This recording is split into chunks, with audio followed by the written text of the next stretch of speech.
Good afternoon, everybody. As Kurt mentioned, my name is Colby Barth. I'm from Juniper Networks. And both Mike and Fleming gave a bit of an introduction into some of the work we've been doing on the route server side. So I'm just going to talk a little bit about that, and I'll try not to bore you guys too much with route server specifics and just sort of jump right into what we've been doing. If I can figure this out. Okay, so I'm going to start just a little bit with JUNOS to kind of set expectations.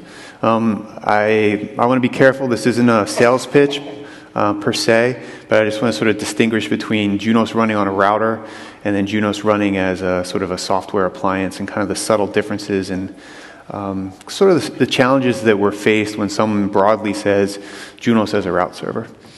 I'll talk about the specific program that we've been working on. It's something called containerized RPD, and I'll get into details there. And then I'll sort of wrap up with maybe a different way of scaling out route servers moving forward that we'll be pursuing, and we've been talking with Tim and the guys here at LINX about. And please ask questions. I tend to babble, so ask questions. Otherwise, I'm just talking at you. So on the left-hand side there, and I can't see it very well, so hopefully I can see it on here, is kind of like a broad picture of what a Juniper router is. Right, we tend to think of, you know, a chassis and it's got a bunch of stuff in it. Then we think of it runs JUNOS and we're on some train that has a bunch of maintenance releases and someone's unhappy about it. But what we really have is lots of different components in this system. And I'm bringing this up to sort of make a very specific point in the next few slides. But on the top there, you can sort of think of, we have all of these different daemons that do things, right? We have a daemon that you interact with when you type stuff. It's a manageability daemon. We have a daemon we call the routing process. It's the routing protocols daemon, which I'll spend today talking about. And routing protocols daemon does all of these things, right? It's all of our IP stack, our MPLS protocols, our multicast protocols. It's things like EVPN that Fleming just mentioned. And it's other things like OAM, and quite importantly, it's these types of things as well. This is the stuff we tend to call infrastructure. And a lot of this infrastructure that we have is really driven by a lot of these things down here, right? Our packet forwarding engines, our physical interface cards, spinning the fans. All of these types of things kind of affect and influence how we build JUNOS and how we package a system. So I'll come back to that in a moment. So I won't bore you guys with what a route server is. I'm kind of making an assumption that everybody knows what a route server is. But JUNOS could not really technically be a route server until our 17.4 release, which I'll show you on the next slide. You could, if you had some like JNCI level skills, maybe write some fancy policy to match a lot of stuff and rewrite things. And we have had customers over the years use JUNOS as a route server. But really what we did was we introduced a way of doing AS path, or basically BGP attribute transparency for JUNOS, and making it easy for you. And we also introduced a few other things to make it RFC compliant. But basically we added the attribute transparency. But most importantly, we added this stuff here. This stuff for AS path hiding mitigation. And when you see Mike throw up something like we're working on sort of scaling requirements or scaling with Juniper, this is kind of the area we're looking into here, which is how do I take this infrastructure that we've had for the better part of 20 years and scale it in a way that I can have lots and lots and lots of local ribs and give IXPs, you know, the power of applying policy to these local ribs. And then for you CLI guys, some CLI bedtime reading for you. But basically, instead of, you know, 1,000 lines of CLI policy, you get to say route server client. That's really the so what there. If I'm moving too fast, somebody raise their hand. I'm trying not to bore you guys with the junk. Anyway, this sort of sets the stage for what I really want to talk about today, which is whether we deploy JUNOS on a router or whether we deploy JUNOS as a virtual appliance, we really are still bounded by traditional performance and scaling issues. And most of those issues for us are related to things that are unrelated to being a route server, right? They're really fib management and chassis management, infrastructure to support 100 gig and 400 gig interfaces. Right? How do I have a chassis with 1,000 interfaces in it and do fib management and high availability and all of these things that come along with being a router and that have essentially almost nothing to do with being a route server. And so when you boot up JUNOS and say, oh, we can't quite get to the scale that we need for a route server on LAN 1, it's really these things here that are holding us back. Now, I've been kind of at this since 1995 or so. And we've sort of watched over those years, our solution as a vendor to scaling our chassis is to put more in it, right? More line cards, more PFEs, more memory, more everything. And so, we can continue to do that. But it's becoming more and more difficult. It's taking longer and longer for us to do more. We have to touch more things. And I like to sort of facetiously say, when a customer asks us for a new knob, we have to do open heart surgery on our boxes. So really what I'll talk about in the next few slides is there another way for us to approach scaling out our software on our routers? And specifically as it applies to a route server. All that makes sense? Somebody give me a nod. Yeah. All right. Okay, so what did we do, or what are we doing? For those of you who are familiar with Juniper or JUNOS, we've had a program for the better part of, 8 years. That might be an exaggeration, but a long time to sort of componentize JUNOS. And what I mean by that is not create more daemons, because we have lots of those already, and they're all sort of tangled together in a lot of ways, but to kind of disentangle our daemons so that we can, completely separate them from one another. And we have a program where we have taken the routing protocols daemon and completely disentangled it from JUNOS. Okay, so that you can run RPD as a standalone LINX process, if you will. And we have other daemons that we've done the same thing for that I won't review here today. If anyone's interested in it, track me down afterwards. But basically what we can do now is we've separated RPD from the base system of JUNOS. So now RPD is not encumbered by spinning the fans or QoS management or whatever new PFE we introduce into the system, or even any infrastructure whatsoever associated with being an actual router. Now, these things here are sort of our product line manager sales bullet points, which is why this is a great project in general. But really, from my perspective as someone in engineering, the value that I get out of this is I don't have to worry about what anybody else is doing anymore. I don't have to worry about that 18.2 R1 S4 branch anymore. I essentially have a standalone BGP or a standalone RPD development environment that I can introduce features to and test independent from all other pieces of JUNOS. In other words, I don't have to have a version of JUNOS that I can boot up on a chassis in order to test a BGP feature. And then there's some other salient things here. Now, one of the things that you do have to keep in mind, or that we do have to keep in mind, is we still need to be able to configure this thing. So I talked earlier about that manageability process. So MGD is still part of the system. You still have to be able to configure configure BGP and configure OSPF and your routing protocol. So it isn't a completely isolated environment, right? There is still a manageability aspect to RPD as a standalone daemon. And what comes along with that is not only the manageability daemon, but all of our API infrastructure, right? So if you want to use, I think Mike or someone talked about netconf. If you want to use netconf to configure JUNOS or our containerized RPD, you can use netconf. If you want to use the new gribeye APIs, you can use those to configure BGP. So there is a manageability piece of this that comes along with it. There are also pieces of it that are related to keep alives.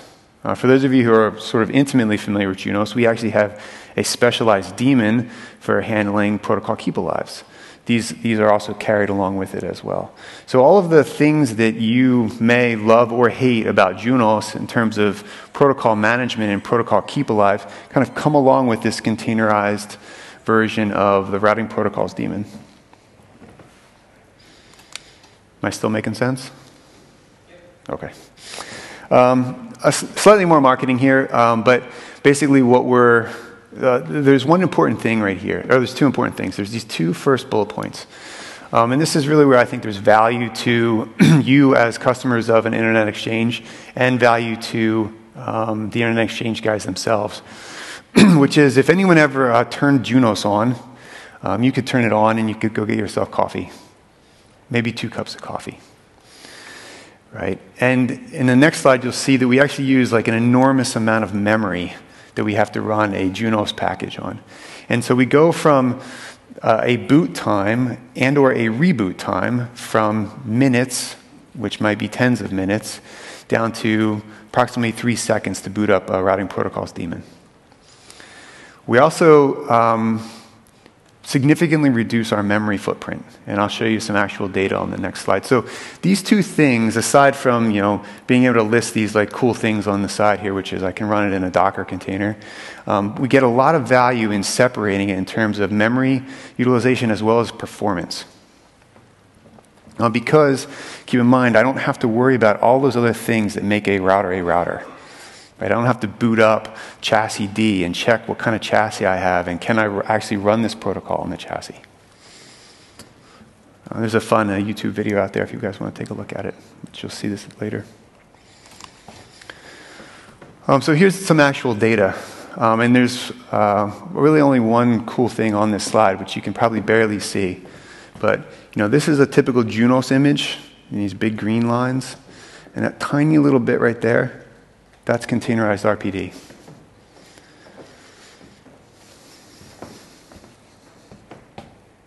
And then this is a live test with 5 RPD instances, each getting a internet feed in their memory and CPU utilization on a platform.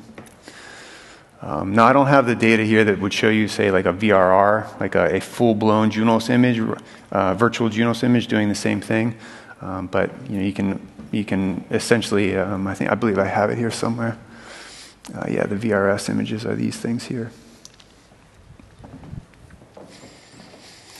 Okay, so you can argue, so what at this point? Like, cool engineering exercise, Colby. But what can we do with it? So on the left-hand side here, I show you can imagine just 4 instances of RPD. All right, and I have them running using a standard Docker images and the Docker natted bridge. Right, so this is not a new idea. This is basically port forwarding. Only instead of stacking physical routers behind a firewall that's doing port forwarding, I've now spun up a whole bunch of small RPD instances sitting behind your default Docker bridge. And so from the outside world, what we have is a single instance of a route server or a single BGP speaker. And behind the scenes, I have as many Docker containers running RPD as I need to address IXP's scale requirements or an IXP's high availability requirements. I essentially have a new model for deploying BGP to serve as route servers. Now I threw some more like CLI stuff in there on the right-hand side, but essentially the CLI is the same. All right, all of these IXP customers have the exact same configuration that they always had before. It's completely invisible to you as a customer of the IX. You simply peer with a standard BGP peer. You may have 2 if you want high availability, but technically speaking, you wouldn't even necessarily need to, because behind it is as many route servers as these guys would like to deploy. And they have potentially significantly less peers. So that 3-second boot time is kind of an actually legit number. I'm not just throwing marketing at you. Because if I want to bound my boot time to say a few seconds, well, I only put 100 peers on there, or I only put 50 peers on there, and then I just scale out more route servers. So I'm going to kind of conclude and leave this up for a couple questions here. But basically, this is an idea. Right? This isn't necessarily a product or a solution from Juniper. We are, of course, productizing CRPD. And we're productizing CRPD to run on sort of standard Linux platforms and white boxes and all the things that are, fashionable in our industry right now. But what it gives us is a new idea, something to consider moving forward if we can scale the way we've stopped trying to scale things the way we were before and kind of beating our heads. Like, could we scale JUNOS to get to 2,000 BGP peers for IXP? Probably. But it'll be a 19.3 S5, S24 release, and these guys will have to test it for 6 months, and they'll find a bug. And here, I have just a whole new model for sort of deploying and scaling networks moving forward. And we've reset the bar for performance. Right? So we have a different way of looking at performance now. When Tim reboots the RPD and goes and gets lunch and comes back and says, Colby, this thing sucks. It didn't come back for 45 minutes. We don't have to worry about it anymore. Right? He'll be pissed because it was 15 seconds instead of 5 seconds. That's a really great problem for us to have, for the industry to have in general. We have some new high availability options available to us. Right? We tend to think of a BGP speaker as a box. We all draw boxes on PowerPoint slides, and we deploy boxes. And then we have a backup box. It's the redundant box, and there's a dotted line to that one. Well, now I have an entirely different high availability model that I can start to evaluate and pursue. And then this is something, as a sort of a Juniper JUNOS engineer, was kind of a new idea to me. I really had no experience with Docker and sort of server-side application stuff prior to doing this, but I found out that I can actually clone one of my JUNOS images, and I can spawn a new one, and I can change the software version on the fly, and I can do it in 3 seconds. Right? So this idea of testing JUNOS or testing your route server code for 6 months to find a bug kind of goes away. You can try it, and if it doesn't work, you can flip it back in 3 seconds. So again, kind of a new way of looking at high availability and introducing new features and new ways for us vendors to support introducing new features moving forward. And then last but not least, for us, we get to focus on BGP. For me, I get to focus on RPD. I don't have to worry about a bug in DCD holding me back. Right? So we have a very focused engineering team. We've always had a very focused RPD development team, but they're always encumbered by building chassis. And now, we have our 50 or 150, RPD engineers focused on that task and not really having to worry about a lot of other things moving forward. And that was it. I'm 1 minute and 15 seconds ahead of schedule. Does anybody have any questions?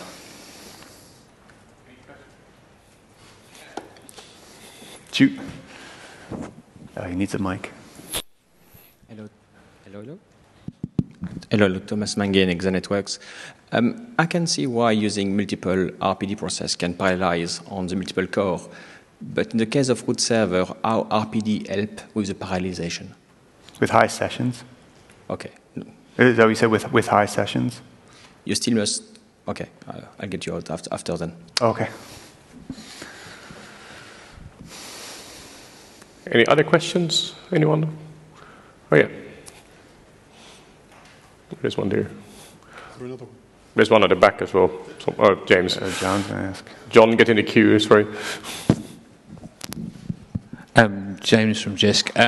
You published a Git URL in that presentation. Mm-hmm. It doesn't seem to work. Yeah, it's a Juniper internal one. Some of these slides are internal slides. So but I'll get you a legitimate link. John, I think is next. Yeah, I was just going to promise Colby that I'll forward him the chat on the IRC channel because there were some interesting things in there that I think you ought to read. Okay. Any other questions, comments, thoughts? Going? No? All right, thank you very much. Thank you.